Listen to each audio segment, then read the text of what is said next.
7 mistakes every Airbnb host makes. I am talking to you stagers, you interior designers, you amazing people out there who have made your home incredible. Listen, a short-term rental is a completely different beast. You do have to design it differently. Just stick with me and hear what we have to say. Mistake number 1, too many throw pillows.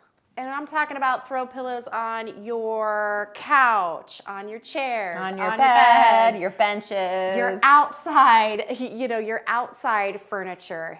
You gotta cool it with the pillows. We're not saying no pillows. Right. Just like reel it in a little bit. Yeah, and there's a couple of things about it. Number 1 is just overall cleanliness. I mean, what's the number 1 thing that normally happens? I know this is what I do when I check in places. I'd see the pillows, they're on the bed, I throw them directly on the floor. Did I just say that? You did. It's really it's the truth. And I'm not the only one that does that. And it's just like it causes clutter. It's more for your cleaning team. And then once you have pillows in every single room, it's like, what even room does this go in? So save yourself some money, because there's going to be some other places we're going to want you to splurge. So cool it with the pillows. Mistake number 2, not having enough seating, not having enough dinnerware, not having enough glassware for the amount of people you're marketing to. We see it time and time again. Drives us absolutely nuts. You'll see a listing, sleeps 12, and then you see a table of 4. 4 chairs. Actually, we went to a short-term rental recently. It was one of our members, and we were helping them up-level their space. And I opened their cabinets, and I'm like, wait, it says you sleep 10, but there's only 10 plates. Like, what about breakfast, lunch, dinner? That's the other thing too. It's not just about that one meal. It's about them having multiple meals throughout the day. And then seating, oh my gosh, this one gets me. Well, I get it. Like, you might have a dining area. You're like, well, ladies, like, it doesn't XYZ. And that's fine. Like, let's say your dining area, you cannot squeeze 12 people, but you can safely sleep 12 people. I hear you. I get you. So then where will they eat, right? Do you have a little cafe table in the kitchen? Do you have your coffee table lift up and like eat there? Like, tell your guests where everyone can have that meal together, and think ahead about where everyone's going to have their meal. And those same 12 people that are all going to bed, before they go to bed at night, there needs to be a common area where they can each have a seat. And if you're a multi-generational property, like, where are grandma and grandpa going to sleep? Where are the kids going to sit? Where are they going to sit? Like, you've got to really think through each and every guest scenario and make sure you're accommodating for them. Mistake number 3, not enough hooks. This is another one. It just drives me nuts. Like, I know personally, I live alone. I have 4 hooks alone in my own bathroom and a towel rod. So just think, you're timesing that by 12. These hooks are so helpful. And it's not just hooks in the bathroom. You want to have hooks in the bedroom. And there's a multitude of ways that you can do this. Sometimes you could just do, I know maybe you don't want to put a ton of holes everywhere in your wall. You could do the over-the-door hooks for guests, but think about it. They have towels, they have coats. We're not hanging all of our coats in a coat closet when we're at a short-term rental for a very abbreviated amount of time. So having them at the front door, at the back door, in the bedrooms, in the bathrooms, they are just so helpful for all of your guests. Especially if you've got a hot tub or a pool, think about that. Like, where are those towels going to hang up and dry? And then I'm going to interject too and talk about how they're hung. So you aren't going to be there, unfortunately, telling guests like, hey, like, you can't really hang your giant book bag there. So to offset that and to like kind of preventative maintenance of these hooks falling out of the wall, I wouldn't use the little plastic anchors. I would either use those like metal looking self-drilling anchors, or my personal favorite, a toggle bolt, because it uses the drywall to make sure that hook stays really secure on the wall.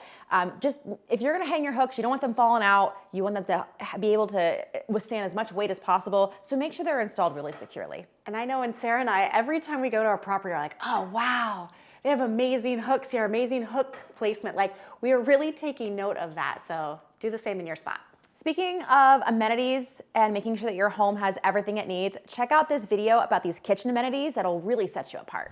Mistake number 4, do not overdo the tchotchkes. Says the ex-professional organizer. Again, I'm not saying to like have no personality in your home. Please have the personality. But remember, people are coming with their own things, so they want to be able to set them down. And if they're always moving it, you risk the possibility of it breaking if it's breakable. Plus, think about cleanliness.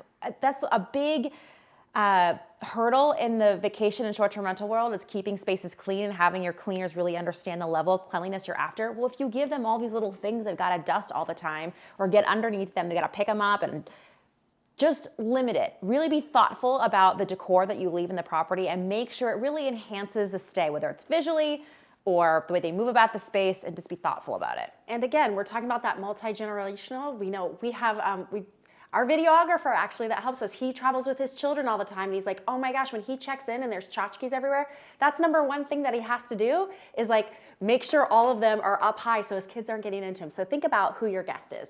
And while you're purchasing things for your Airbnb, you're designing it, please make sure to download our essentials checklist, because you want to make sure you're checking all the boxes on this list. You want to have room in your budget. You can download it below. Mistake number 5, boring design.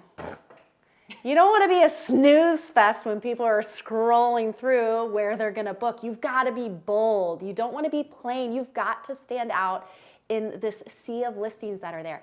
And when we're talking about not being boring, you know, it doesn't mean you have to have like bright colors throughout the entire house, but there do need to be moments that are bold, that are potentially going to be Instagrammable, or they're going to stop the scroll. You've got to have that moment in your house so you can get those guests in there. So we really want you to be intentional about a place in your home that, like we said, can stop that scroll, be bold, be photo worthy when people are staying in their house so they share it with their friends and family and on their social media. So you're going to want to put that little extra effort in. It's going to make all the difference.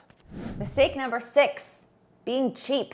I know most of you, this is probably not your problem, but you might be working with someone, you've got this budget. You really have to think about where to put the money and where not to put the money. So don't be cheap when it comes to the mattress, your couches, the sofa. Think about where your guest is going to be spending the majority of their time. It is in that bed, the sofa, the other places. Heck, we have a video all about cheap amenities, so make sure to check that out. There are places you definitely can, reduce the budget, but you can't be cheap all over the place. No. Mistake number 7, designing for you. I know what you're saying. You're like, Annette, this is my house. I do what I want. Well, not anymore. You are welcoming guests into your property. And I'll give you for example. When I first started hosting, I had a tight budget, okay? I only had a television in the living room.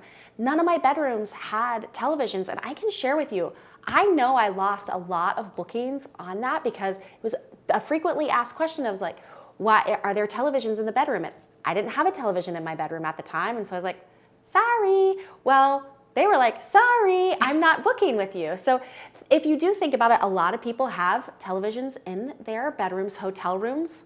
The bed's right there, the TV's right there. So there are some things that, if you want to be completely like, this is all about me, you do you, but it's not about you anymore. It's about the guests. So that's just one example of wanting to think about not how you use the space, but how they use the space. We actually had someone recently that didn't want to put a TV in their living room because they don't watch TV in the living room. And it's not just like it's about the guest. Remember, your guest is going to be a myriad of different personalities. So you really do have to think about putting things in your property that will appeal to all guests, or they can edit it for their own comfort, right? Like the ways to think about appealing to the masses is the most important, right? Getting that not too firm, not too soft mattress, getting blackout curtains with maybe sheers underneath it so you can either black it out or have like a light filter. Like thinking about that is really gonna help you make almost everyone really happy. And those can be elements of you. You like curtains, but do the blackout curtains. Another, for example, is,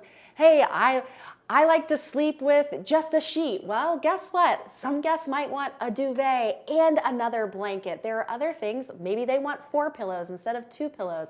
You can't just have like these blinders on. You're in hospitality now, and you need to open up the lens. Speaking about the bedroom and making the bed and sheets and all that sort of good stuff, we made a video exclusively about bed content. It is a do not miss. With that, I'm Sarah Caracan. I'm Annette Grant, and together we are Thanks for visiting. Don't forget to subscribe.